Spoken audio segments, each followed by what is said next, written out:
Hey everybody, it's G Martz and welcome to this week's episode of the Paychex Thrive Week in Review podcast. This is where we review a few items in news that impact your small business and my business. Talk a little bit about it as well. Well, the lead story this week are the wildfires in California. They've not only had a devastating impact on a lot of individual homes and properties, but also on a lot of small businesses as well. And I wanted to remind you of something that was actually blogged about by Morgan Lewis, the international law firm at morganlewis.com. They wanted to remind all of employers of tax-exempt benefits for helping employees that are going through a qualified natural disaster.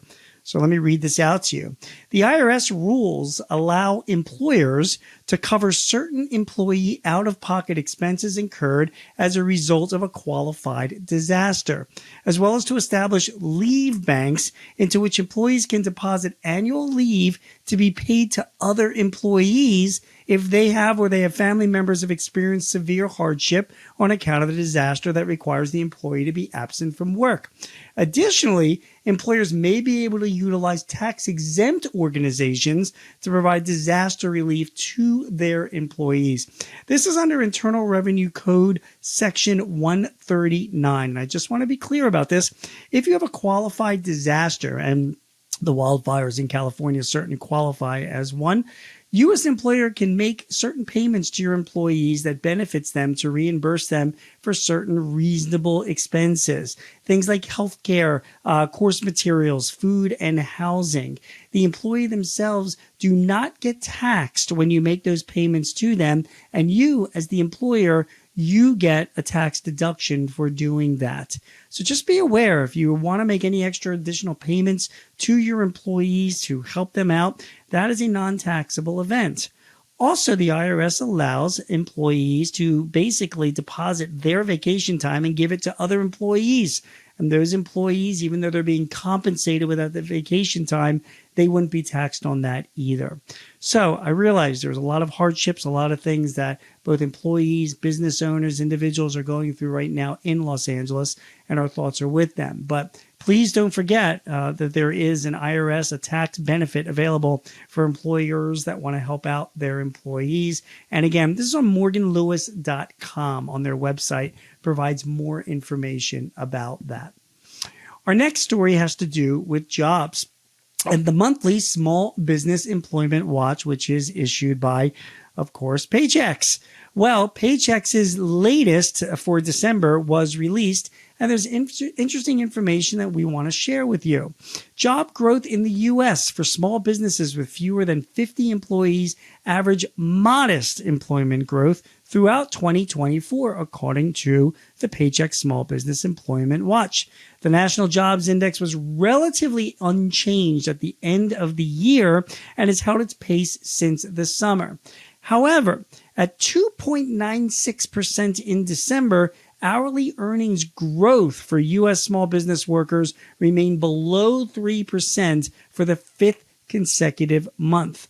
So what does John Gibson, the CEO of Paychex, have to say about this? He says the pace of job growth among U.S. small businesses downshifted slightly as 2024 progressed, yet small businesses remained resilient throughout the year. Gibson also said that as we head into 2025, small business owners continue to face some challenges, such as access to growth capital, rising healthcare costs, and the ability to hire qualified talent. But in spite of this, optimism and hiring intentions improved to close this year, both trends that will be worth watching as we begin 2025. So again, according to the Paychex Small Business Employment Watch, job growth was modest this year, wage increases below 3% for the past 5 months. Even so, according to Paychex's CEO, John Gibson, small businesses do remain resilient. We will be watching as these developments occur in 2025.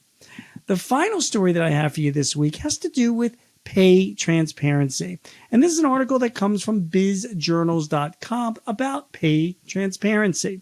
State and local governments are increasingly mandating that salaries and pay ranges are included in job listings, but employers are largely unprepared to make those additions. Just 18% of employers surveyed by professional services firm Aon PLC said they felt ready for these new pay transparency laws. The finding comes at a time when such laws currently or will be in effect in 14 states in 2025. If you're interested in the states that have pay transparency laws, they are Massachusetts and Maryland, the District of Columbia, California, New York, Washington State, Colorado, Connecticut, Maryland, Nevada, and Rhode Island. This year, Minnesota and Illinois are joining those states, so the numbers are up to 14.